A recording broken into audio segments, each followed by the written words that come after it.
자, 오늘 마지막 주제이자 네 번째 주제 뭐죠? 네, 네 번째 주제는 이수역 폭행, 이 남대 여의 증오가 정말 이 회오리 바람이다 이런 거예요. 아유, 전 심각합니다. 무서워요? 아니, 그러니까 우리 사회가 기존에 이제 4대 갈등 구조가 있었어요. 자, 계층 간의 갈등, 이념 간의 갈등, 지역 간의 갈등, 그 다음 세대 간의 갈등, 4대 갈등 구조가 있었기 때문에 한국 사회가 뭐 한 10여 년 전에 나온 통계입니다만 OECD 국가 가운데서는 갈등 구조가 두 번째로 크다. 터키 다음으로. 터키는 이제 다민족 국가이고 뭐 종교적인 갈등이 있는 나라 아닙니까? 터키 다음으로 크다. 그래서 대한민국이 갈등 구조만 헤쳐나오면은 정말 한 단계 엎어질 수 있다. 뭐 경제 성장이 뭐 통계가 나옵니다만. 그런데 거기에 이제 남녀 간의 갈등 구조가 새로 들어왔습니다.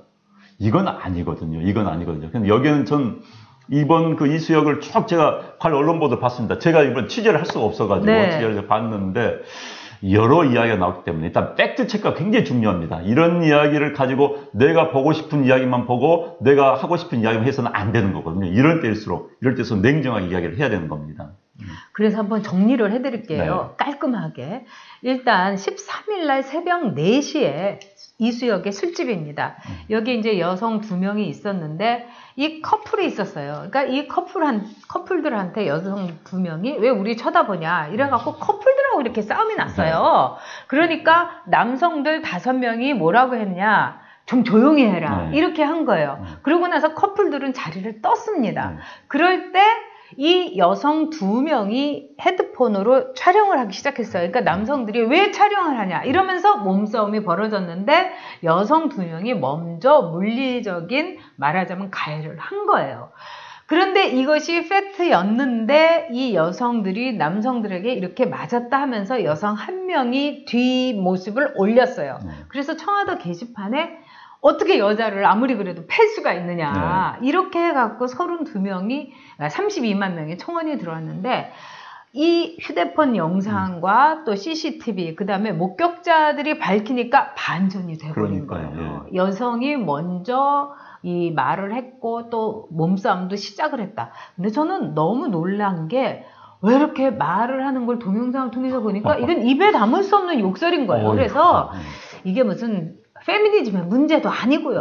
뭐 한남충 등의 뭐 매갈들의 이 문제도 아니고 제가 볼 때는 정말 술 새벽 4시까지 먹고 있는 취객 남녀의 얘기인데 여성들이 더 잘못한 것 같다. 저는 이런 생각이 드네요. 저도 그런 생각이 들어요. 근데 이제 여기서 이제 뭐 이야기는 지금 제가 파악하고 알고 있는 거와 똑같은 이야기 해주셨어요. 그래서 제가 그냥 팩트만 얘기한 거예요. 팩트만 이야기인데 문제는 지금 이 상황이 유통되는 과정, 이제 이게 우리 사회 문제가 있는 겁니다. 자, 어느든지 간에 자, 가해자가 피해자라고 올릴 수도 있는 거예요. 저는 이걸 갖고 지난번 작년에 있었던 240번 버스 기사분 그 생각이 떠올랐습니다. 맞아요. 240번 택시 기사분 정말 선량하게 살고 있는 그 버스 기사분이죠. 그래서 아시죠? 엄마가 예의를 내렸는데 엄마는 못 그냥 떠났습니다.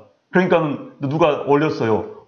버스 기사가 그 엄마한테 욕하면서 뭐 했다라고 해서 버스 기사가 천하의 못을 사람이 돼버렸습니다. 그런데 알고 보니까 300m 앞에 내려졌고 욕을 한 건 엄마였고 이게 다 드러난 겁니다. 그런데 그 나이 드신 그분은 얼마나 상처를 많이 받겠습니까? 그래서 저는 우리 사회가 자, 인터넷, SNS 다 좋습니다. 그런데 거기를 통해서 하고 싶은 이야기만 하면서 정말 혐오를 부추기고 서로 간의 갈등만 부추기는 보도를 하고 또 언론도 문제예요. 언론도 또 이거 확인하지도 않고 일단 보도를 한 겁니다. 그 다음에 여기 누구 말이죠. 청와대 게시판도 나 그거 진짜 반대입니다. 거기다 올리면요. 청와대 게시판 들어간 사람들은 어떤 사람이 들어가냐 다는 아니겠습니다만 청와대가 괜찮다고 생각하는 사람이 많이 들어갈 거 아닙니까? 보수분들 많이 안 들어갈 거예요. 청와대 청자만 누르르 떠는 분도 많이 계시니까.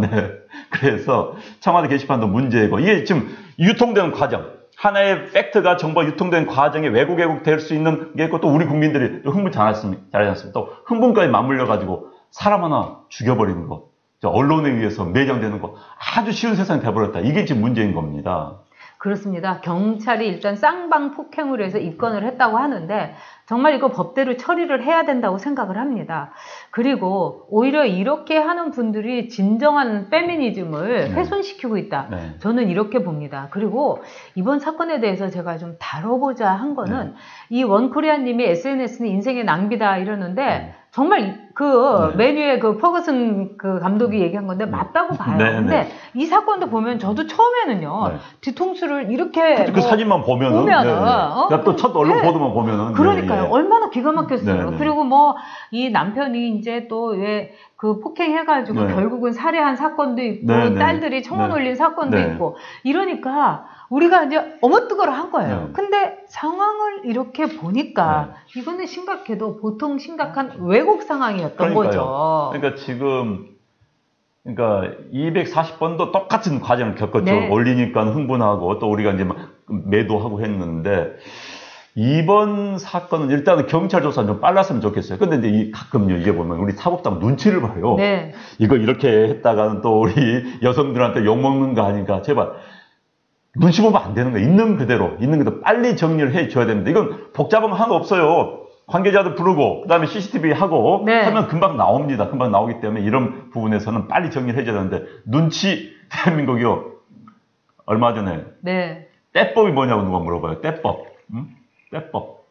경찰도 떼법에 시달리면 안 됩니다. 진짜 시달리면 안 되는 거예요. 이런 문제일수록 빨리 정리를 해줘야 됩니다. 네, 전재훈 님이 여론 재판하는 사회가 돼버렸다. 저 진짜 공감합니다.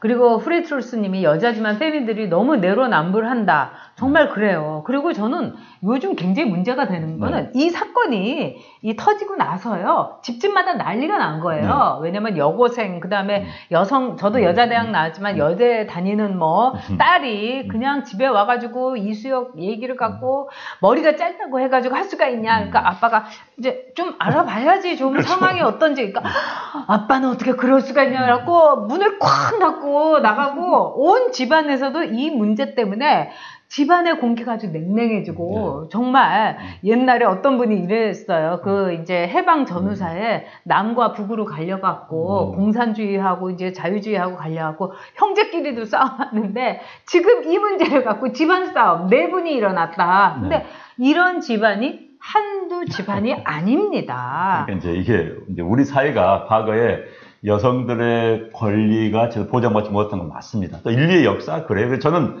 인류의 역사라는 것은 사회적인 그 공동체의 약자, 특히 물리력에서 약자들이 본인들의 목소리를 낼 수 있고 인간다운 대우를 받아가는 과정이 인류의 진보로 생각합니다. 전 믿습니다. 그런 의미에서 전 진보주의자입니다. 그런 의미에서는. 그런데 이제 우리도 여성들의 인권 계속 커왔어요. 그동안 남자들을 눌려서 능력 발휘 못한 부분도 많습니다. 그런데 이제 일부 극단적인 여성분들이 극단적으로 행동하니까 문제가 되는 거예요. 저는 기본적으로 여자들이 안전하게 다닐 수 있는 사회, 좀 여자들이 마음껏 이야기할 수 있는 사회가 되는 게 맞다고 생각해요. 그런데 이제 문제는 극단적으로 몰아가는 부분들. 이제 이게 문제인 것이고요. 또 여기에 우리가 휩쓸려도 안 되는 겁니다. 이게 바로 이제 여론이죠. 여론 재판을 하는 거고, 여기에 대해서는 우리가 냉정한 시각, 냉정한 판단력이 필요합니다. 오늘 뭐 굉장히 좋은 의견을 많이 주시는데 리소야 님이 요즘 뭐래도 남자는 죄인이다. 아니 그런 말 하는 저희 아들 친구도 있었어요. 그다음에 이윤선 님이 청와대 개판은 좌파들의 인민재판소 같다. 저도 그런 생각합니다. 이한숙 님 차안탁 반탁들처럼 집안이 이렇게 갈라진 정말 그렇습니다. 그리고 유영기 님이 정말 좋은 말씀 올려주셨어요. 폭력은 남녀의 문제가 아니라 강자와 약자의 문제다. 그리고 폭력은 잘못된 거죠. 근데 저는 이제 아까 여성부 문제를 얘기를 했는데 저는 여성위원회에서도 이제 국회에 있을 때 이렇게 활동을 해봤습니다. 그러면서 제가 결론이 뭐냐. 여성부가 필요가 없다 있는 겁니다.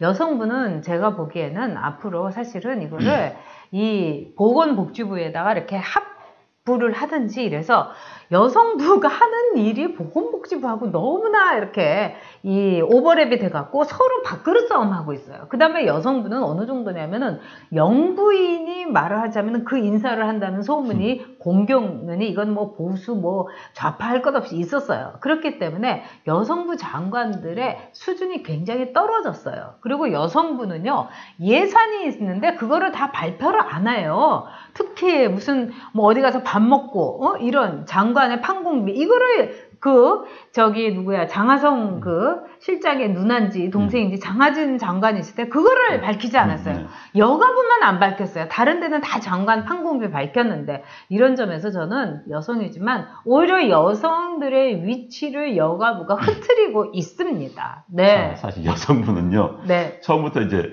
행정학 원리, 행정학 교본에 따르면 있을 수 없는 겁니다. 네. 행정 조직을 행정 행위의 대상을 기준으로 조직을 만들 수는 없는 겁니다. 그렇다면 네. 이제 노인부도 만들어야 되고 남성부도 만들어야 되고 뭐 다 만들어야 되는 거예요. 그래서 남성부도 만들어야죠. 행정 행위의 대상으로 만들어서 행정 행위의 내용을 가지고 만드는 겁니다. 그래서 복지 관련 내용, 외교 관련 내용, 내무 관련 이런 식으로 만드는 것인데 그런데 이제 행정 행위의 대상을 가지고 만들었다. 이건 이제 여성표를 의식한 정치적 의도가 굉장히 컸다고 볼 수밖에 없는 것이죠. 그러다 보니까 이제 방금 다 겹치는 겁니다. 왜 여가부에 사는 일은 교육부에서 하고 보건부 다 겹치는 거예요. 겹치다 보니까 지금 애매모호한 부서가 돼버렸습니다. 저 문제는 여성들 표를 의식하기 전에 뭐가 합리적인가? 국가 운영은 합리성이 최고입니다. 맞아요. 뭐가 합리적인가를 판단해 볼 필요가 있는 거예요. 그리고 국민 세금을 저렇게 이중으로 해가지고 쓸 필요가 있냐. 결국은 보건복지부에다 하면 되는 걸 두 집 살림을 하는 겁니다. 여러분 이렇게 엄마나 혹은 아빠가 지방 근무하게 되면 두 집 살림 하게 되면요. 생활비 엄청 많이 들어요. 왜 국민 세금을 이렇게 국익하고 반대로 쓰는지 저는 정말 한심하고요. 그 다음에 이 여가부에 대해서는 제대로 얘기하는 후보들이 없습니다. 대선 후보도 그렇고 또 국회의원도 그렇고 특히 더불어민주당은 그 여성 의원들이 굉장히 여성단체를 정치단체에 하면서 활동을 하는 사람들인 거예요. 그래서 진짜 여성 문제는 사람들이죠. 그렇죠. 진짜 여성 문제에 다뤄야 될 거는 입 다물고 있습니다. 그러면서 이 여가부를 통해 가지고 여러 가지 나눠줘요. 그럼 논문 쓰는 것도 이렇게 나눠주기도 하고 일자리도 하고 거기 또 여가부에도요 부처 산하단체가 꽤 있어요. 그럼 뭘 뜻하는 거겠습니까, 여러분? 그래서 진짜 정말 사모님들 사교 클럽이 아닌 진정한 세금으로 일하는 그런 부서 여가부 필요 없습니다, 여러분. 네, 12시가 됐습니다. 네. 오늘 정말 우리가 12시 이렇게 마치긴 했는데 다 아쉽고요. 지금 많은 분들이 이 손혜원 의원의 그 야구 문제 이것도 좀 다뤄달라. 숙명여고 비리 저희가 다루긴 했는데요. 무식하면 용감한 겁니다. 네.